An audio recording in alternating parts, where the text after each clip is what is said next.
Hello, I'm NateFNGreat, and welcome to this edition of the Game Changer Podcast. And this is the series known as Change the F Up, or How I Would Write It. You know, guys, back in 1983, there was a cartoon that was created exclusively on the Nickelodeon network, from what my memory serves me correctly, known as Inspector Gadget. It was the story about an inspector, private investigator, I should say, who was built like a machine. No, literally. He literally was like a machine. He had a copter hat, he had umbrellas, he had all these crazy gadgets coming out of him, and he was aptly known as Inspector Gadget. He was a bit of a gullible kind of person that would try to solve crimes, but in the end, usually the person that would be solving the crime would be his niece and her dog, as they would face off against the evil Dr. Claw, who is still to this day one of the most menacing childhood villains you could ever see. Honestly, you can't even see him, because you can't see his face. All you see is his hand, and all you would hear is his voice. Yes, it sounds like he's had one too many cigarettes, but he still was very much a devastating villain. So we had that. And then fast forward to 1999, where we had one of the worst things ever created. Ladies and gentlemen, this is how I would write the Inspector Gadget live-action remake.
So before I go too deep into my rewrites of the Inspector Gadget 1999 movie, I figure it would be only fair to talk about some of the things I don't like about it, as well as some of the things I do like about this movie.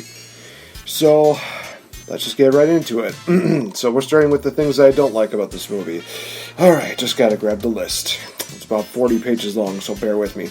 The dream sequence at the beginning was stupid and very much a bit of a cop-out. Hey, he's a security guard that wants to be a cop. I don't know if there's like some random deal, but last time I checked, in order to be a cop, you have to be able to handle certain training measures as well as have the right education. I don't think you can just go from being a security cop to a cop. They had these weird transitions where they would show like these pictures of like what the animatronics were going to be a part of the gadget deal. They show the foot. It's weird. There's an awkward romance. There's weird sound effects. There's a moment where the main character doesn't even leave his car when he has dynamite thrown at him. He just sits there looking like an idiot.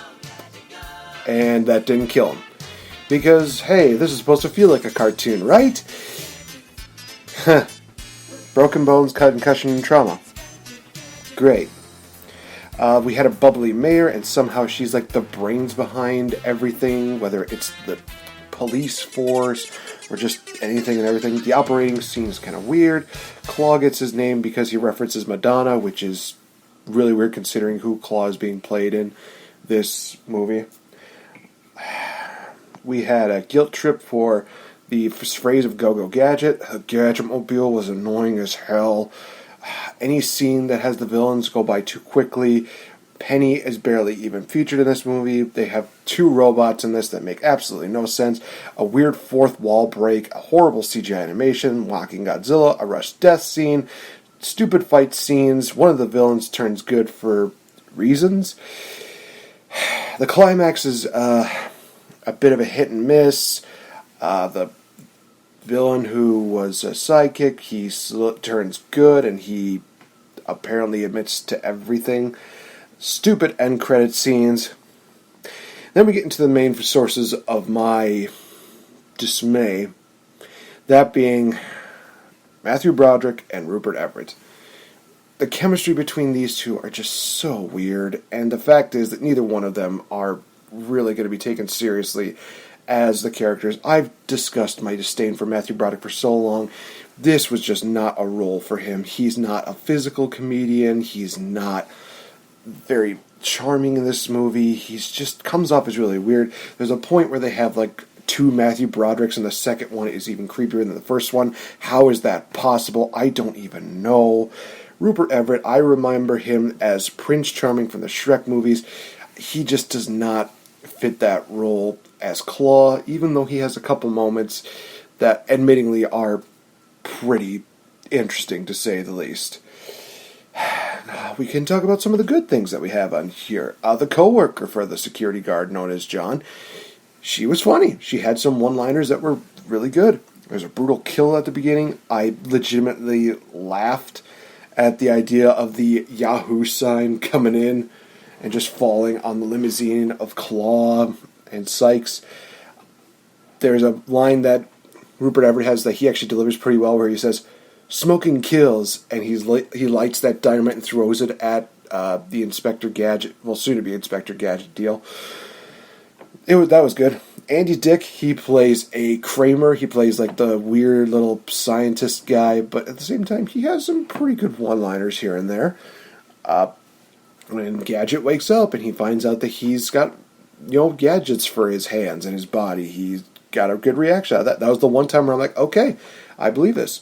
There's like this chip deal inside of him that gives him life, and it sort of makes sense. My favorite scene of that entire movie is the Guru scene, where he just goes from being very, very, very calm and very, very collective to just freaking out and saying like, "Oh, he is a monster! Get him away from me!" It's like, it's funny. There's a net worth counter here where it's basically saying that, hey, almost like every hour he's going up by at least $100,000. Or at least that's what it looked like for the Claw, which was kind of nice. The dip during a dance sequence where Gadget uses his arm to do like a deep dip for the love interest, that was kind of cool.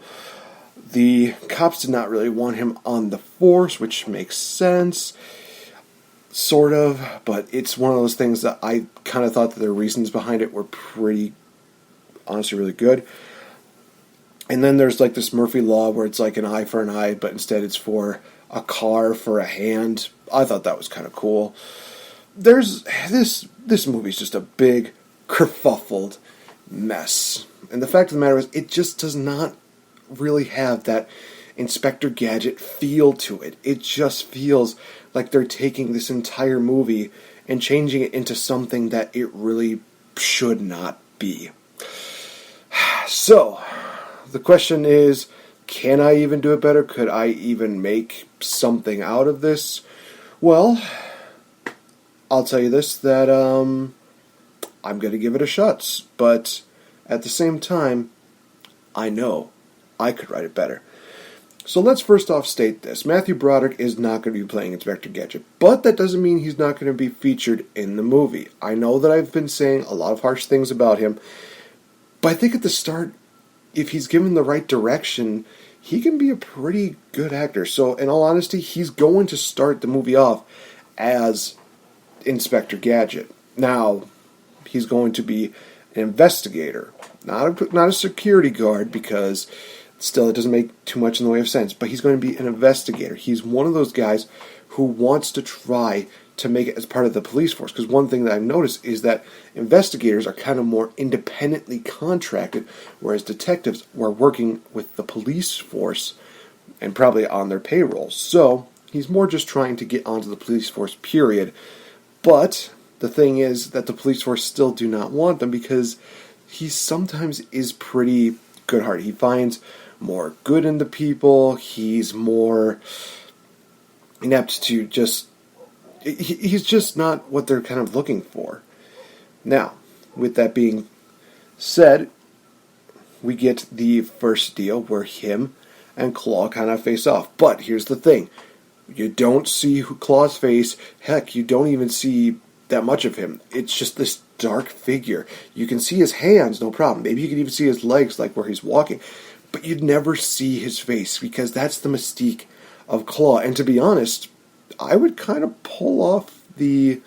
I'm trying to remember that movie that was. It was the movie, like a horror movie within a horror theme park. I'm trying to remember what it was.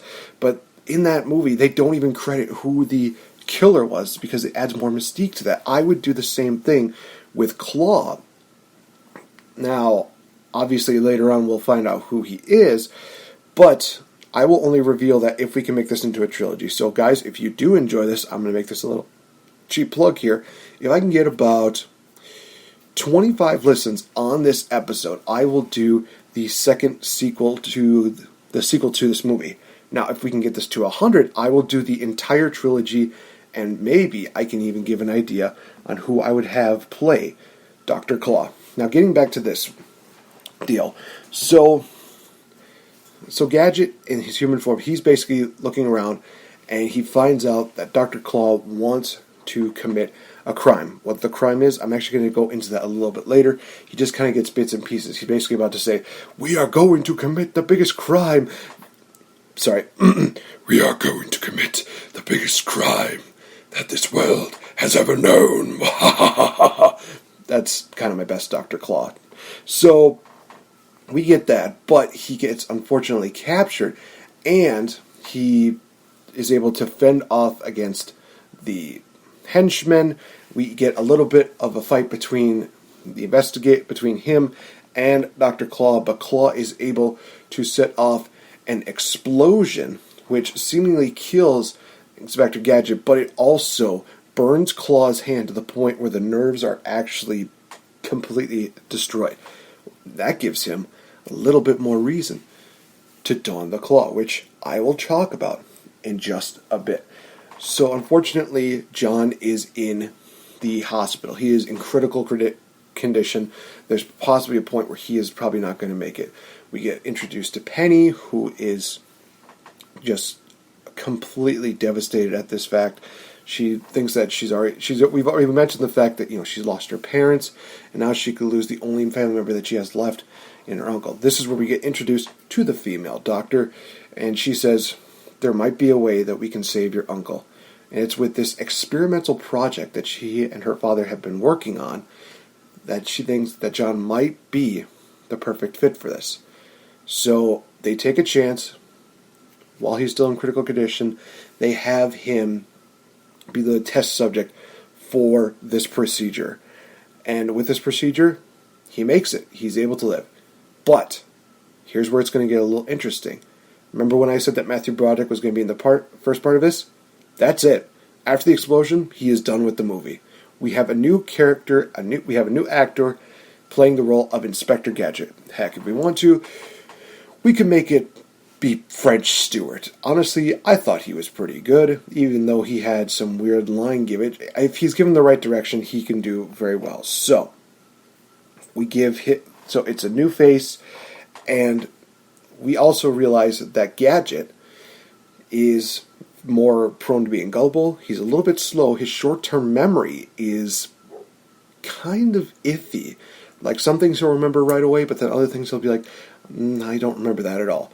His long-term memory is still a bit intact, so he's able to remember Penny, he's still able to remember Brain, and he has this very hazy vision of the person who did this to him. So he's, in essence, trying to figure out who this person is and possibly bring them to justice. So, we have all that. The doctor is helping Gadget get more in tune with the gadgets, with everything that's going on with his body, and she even provides a book for him. It's the smart book that a lot of people might remember from the cartoon. Gives it to Gadget, and Gadget's thinking, I don't really need this, so passes it off to Penny. Now, at this point, we see that Penny is a very smart individual. She's the top of her class. She's created a couple of inventions, one of which is a communicating watch. That's something that she makes on her own. But the smart book is essentially something that she's never really worked with before. And she finds out that this not only has the potential to find data, but it's able to do a lot of other things, such as unlocking doors, taking out security cameras, stuff like that. You know, kind of like what they did with the original deal. Again, we're making Penny a very smart individual because she was one of the reasons why Gadget was so successful. Now, we pan over to Dr. Claw, and we do see his hand getting transformed into that metal hand that he had. Not that robotic claw deal, not something that would look like it came from a Crane game. No, he gets a robotic metal hand, and the reason why they call him Claw is because when he grabs his enemies and he starts choking them, it almost feels like the life is being pulled out of them, like they're being crushed by a claw. So he just says, "I like it. Call me Dr. Claw." So now we get into what Dr. Claw was planning. He was planning a big jewel heist to make him the richest man in the world. In order to get that, he needs a specific drill to get into the safe. Now, obviously, the next few scenes are going to be him basically sending out his henchmen to get these parts so he can create this contraption. Now, we get kind of the classic deal where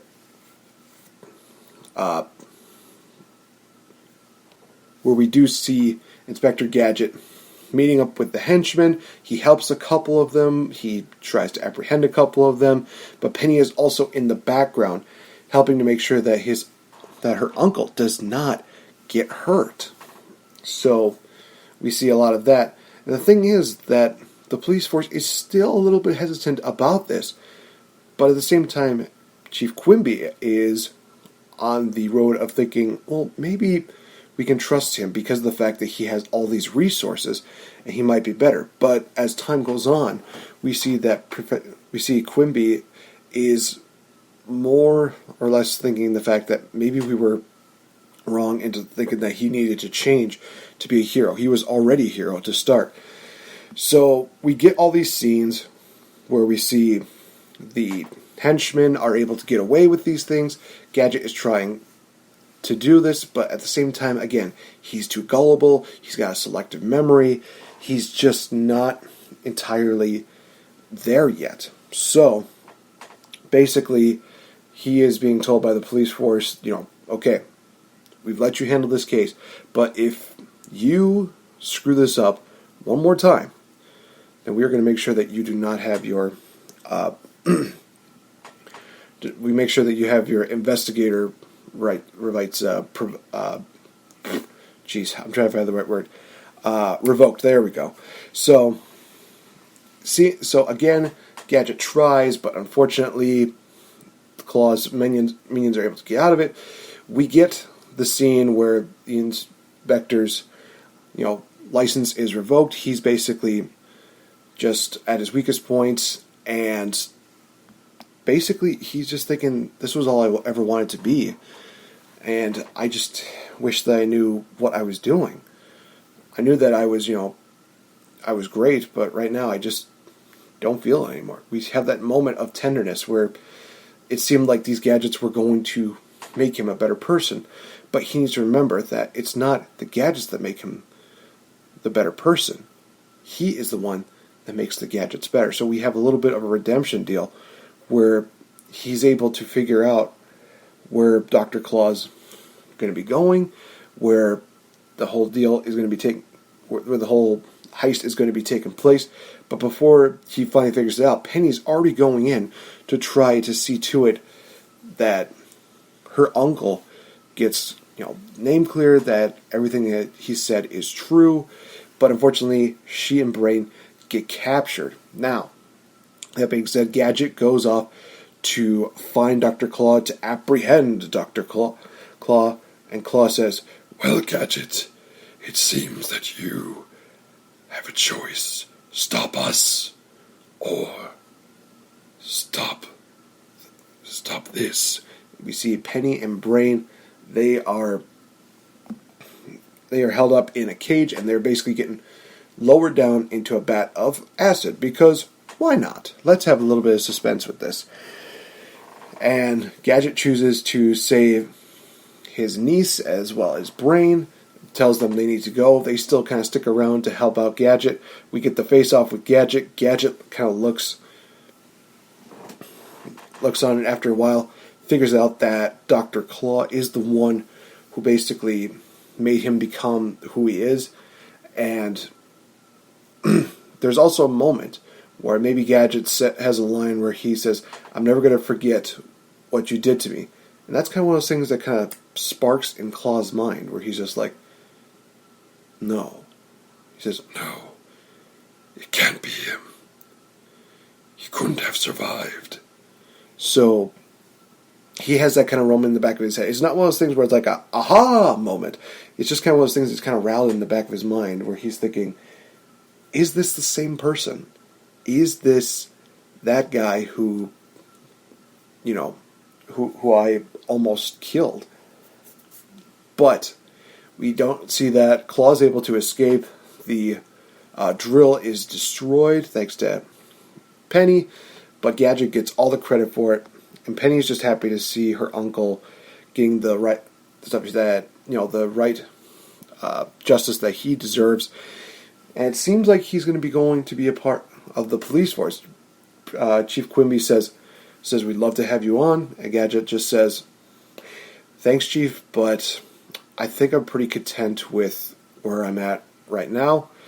And then Chief Quimby says, "Well, what if we have you on as a detective?" So basically, we get this situation where he proposes this idea. Gadget's still kind of like, "Thanks, but I think I'm happy with where I'm at." So while Gadget is doing his deal where he's able to try to figure out what Claw's next movie is going to be, we have a deal in which we have Chief Quimby. He comes to the door. It seems like he's being very persistent, but this is where we're going to get that running gag again. He goes to Gadget and he says, I have a mission for you." I know, you've said no, but just please, hear me out." Gadget reads the mission, finds out that it does involve Dr. Claw, and he ends it by saying, "Caution, this message will self-destruct." And that's when Gadget says, "Don't worry, Gadget is always on duty." Passes it back to him, and Chief Quimby, who just stands at the porch, see a little poof explosion of paper. We get that little dusty faced deal, because we don't want to make it black faced, because that's frowned upon by some people. But we have that moment where he just goes, "Gadget!" We have that running joke that everybody loved, and that's kind of how the movie ends, or does it? Because we have one final mid-end credit scene in which we see Dr. Claw looking at his blueprints for his next plan, and he also is kind of thinking to himself, is this who I think it is?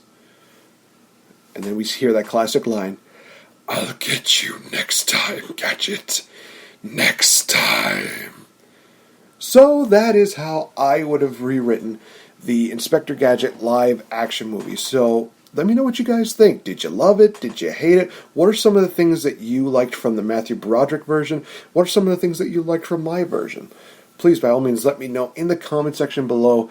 And be sure to always follow me on Twitter at RealFNGame. Be sure to check out all of the great wrestling podcasts that I do with my friends at Wrestle Addict Radio, at Addict_Wrestle, as well as we are on Facebook, Instagram, so many other great places, you guys.